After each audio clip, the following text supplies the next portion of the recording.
سلام دوستان عزیز، به کانال فال من خوش آمدید. امیدوارم حال دلتون خوب باشه. با فال ورق در خدمتتون هستم. نیت کنید بریم برای فال. فروردین. اگر از زندگی راضی نیستی دلیلش اینه که زیاد تلاش نمی کنی.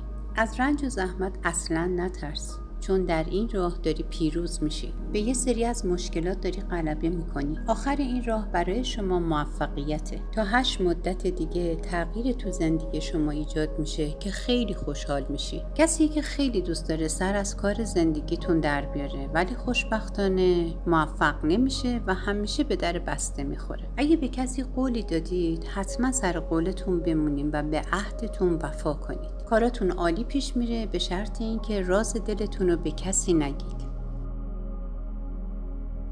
اردیبهشت. برای یه موفقیتی باید از راهی پرخطر گذر کنی. اصلا نگران نباش، از این راه عبور میکنی و به سلامت به مقصد میرسی. این راهو خیلی وقت پیش باید میرفتید ولی تردید داشتید. آخر این راه یه سند خیلی عالی و یه پول بزرگ دستتون میاد و خدا رو شکر گرفتاری مالیتون رفع میشه. یه جشن یا مهمونی دعوت میشین که در اون جشن و مهمونی شما خیلی میدرخشید. تا 2 مدت دیگه یه خبر عالی بهتون میرسه. 2 مدت میشه یا 2 هفته یا 2 ماه. منتظر باشید. از ورزش و پیاده روی غافل نشید که برای سلامتیتون بسیار عالیه. خرداد. خوشبین و پر انرژی باشید. در مورد رفتارهای دیگران زود قضاوت نکنید. از کسی انتظار کاری داشتین که براتون انجام بده ولی این کار انجام نشده. انگار وقت و موقعش الان نبوده. کارهای ناتمام زیاد دارین. کارهای ناتمامی که باید انجام بشه ولی نمیدونم چرا همش به وقت دیگه موکول میکنید. اگه وعده به کسی میدین سعی کنین به اون وعده عمل کنید. منتظر دادگاه یا رأی دادگاه هستین که رأی بسیار عالی براتون رقم خورده شده. تا اونجایی که میتونی گذشته رو رها کن. توی گذشته هیچی پیدا نمیشه. تو محیط کارتون با یه نفر جر و بحث دارین ولی سعی کنین از این جر و بحث بگذرید. تحت تاثیر حرف دیگران قرار نگیرید چون دیگران هم همینو میخوان. یکی از نزدیکان برای زمینی یا ملکی از شما راهنمایی میخواد. دل سردش نکنید. تیر. اگر خسته شدی دلیل نمیشه که دیگران هم خسته کنی. یه مقدار به فکر خودت باش. از غم و ناراحتی رهایی پیدا میکنی و اینکه یه راهی برات پیش میاد که این راه خیلی سر شوق میارتت. برای کاری خیلی دلت شاد میشه. اگر کسی مزاحم کاراتون میشه حتما اونو از سر راه بردارید. برای کاری میخواین تلاش کنین خیلی عالی، حتما این کار رو انجام بدید. مطمئن باشید که به نتیجه میرسید. بعضی اصلا خیلی دوست دارن تو زندگیتون فضولی کنن ولی خوشبختانه راه بهشون بسته است. شما فردی سرزنده و شاد هستین و مطمئن باشین از همین راه به برکت و سعادت میرسید. منتظر پولی از راه دور باشین یا از راه دور یا فعلا مسیر دوره که بهتون برسه ولی این پول بهتون میرسه. مرداد. در امور اقتصادی فرد موفقی هستید. این راز موفقیت رو به هیچ کس نگو. قبلا زمانه روی بد خودشو به تو نشون داده اما امیدوار و مطمئن باش که روی خوششو در آینده خیلی نزدیک به خودت نشون میده. احساس میکنی یه سری آدما یه سری رازها رو ازت پنهان کردن. نه اصلا اینطور نیست. شک و از خودت دور کن. یه موقعیت کاری و تحصیلی خیلی عالی در کنارته. سعی کن اونو از دست ندی. برای سرمایه گذاری دیر نیست. اگر میخوای کاری انجام بدی بجنب. شهریور. امروز روزیه که باید کارها رو به سرعت انجام بدید. کارها روی هم تلمبار شده به امید روزی که فکر میکنید این کارها خود به خود انجام میشه ولی اینطور نیست. گذشته رو مرور و تکرار نکنید. فکر نکنید توی گذشته چیزی هست که از شما پنهان شده. اصلا اینطور نیست. با کسی انگار سر جنگ دارید ولی به نظر من از در صلح وارد بشید خیلی بهتره. به نظر و واکنش دیگران خیلی اهمیت میدید. خب این خیلی خوبه ولی بعضیا هستن با همین رفتار شما رو اذیت میکنن. یه راه طولانی توی فالتونه.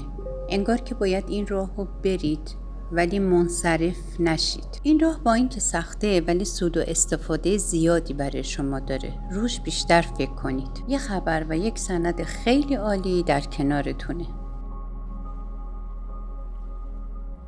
مهر، با کارهایی که در پیش رو دارید حتما باید از دیگران کمک بگیرید. یه روز خیلی عالی و با دوستان سپری میکنی. از جانب کسی که دوستش داری یه خبر امیدوار کننده بهتون میرسه. سختی در گذشته داشتی، تموم شده. قصه گذشته رو نخور. با یکی از دوستان دچار مشکل شدی، سعی کن با گفتگوی صمیمانه اونو حلش کنی. یه سفر خیلی عالی در پیش داری. البته بگم یه جابجایی و تغییر مکانم دارید. این تغییر مکان شاید سخت باشه ولی خیلی به نفعتونه. توی یه کاری میخوای سرمایه گذاری کنی، خیلی خوبه ولی حتما مشورت کن. برای کمک به کسی قدمی برمیداری که این خیلی خوبه و خیره و خودت خیلی خوشحال میشی. آبان، به پروژه یا کاری دعوت شدید که برای شما خیلی سود و استفاده داره. البته این پروژه راه دوره. این پروژه قرارداد تا 2 مدت دیگه برای شما امضا میشه. نتیجه کار برای شما عالیه. خستگی داره ولی نتیجهش خیلی عالیه. با اینکه سرتون شلوغه ولی یه برنامه‌ریزی خیلی عالی برای خودتون انجام دادید. منتظر یه خبر خیلی عالی باشین. یه خبر خیلی خوب در کنارتونه که تا 2 هفته دیگه این خبر به شما میرسه. کارا یکی پس از دیگری داره انجام میشه. اصلا نگران نباشید. در گذشته به هر کسی که کمک کردید دعای خیرشون پشت پناه شماست.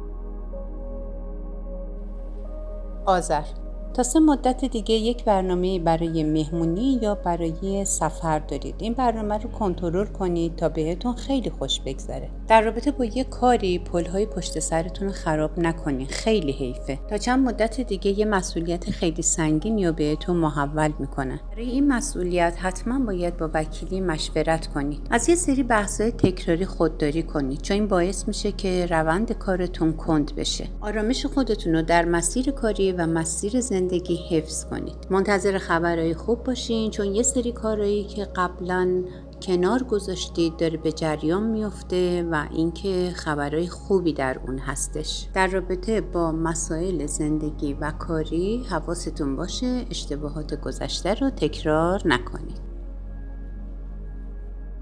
دی، برای نیتی که کردید خیلی عالیه. انگار که کاری باید به سرانجام مقصود برسه. این کار به خوبی انجام میشه و توکلتون به خدا باشه. روزهای خوبی در انتظارتونه. اونو بیهوده هدر ندید. به خاطر یه جدایی خودتون اصلا زیاد ناراحت نکنید. این جدایی و فاصله در طالع شما نوشته شده بوده. خدا رو شکر خستگی اصلا برای شما معنا نداره. حواستون به دوستاتون باشه.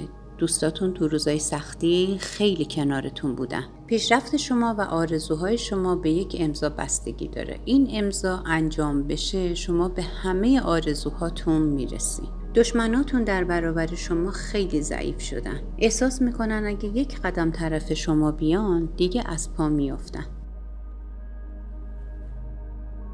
بهمن، خبری بسیار عالی در کنارتونه. سعی کنین اونو حفظ کنین و به کسی نگید. تا چند روز آینده از بحث و گفتگو حتما خودداری کنید. با کسی که فکر میکنین در شأن شما نیست زیاد گفتگو نکنید، صحبت نکنید چون به درد سر میافتید. یه سختی خیلی سنگینی رو پشت سر گذاشتید. انگار این سختی الان باعث شده که شما راحت تر زندگی کنید. برای یک جلسه کاری باید ملاقاتی داشته باشید. هدف از قبل مشخص شده، فقط اینکه باید به نتیجه برسید. انگار نیروی در شما وجود داره که کسی نمیتونه به شما آسیبی بزنه. عشق و محبت و دوستی تنها چیزی که خیلی دوست دارین به همه هدیه بدین. با یه خبر خوب خستگی از تنتون در میاد.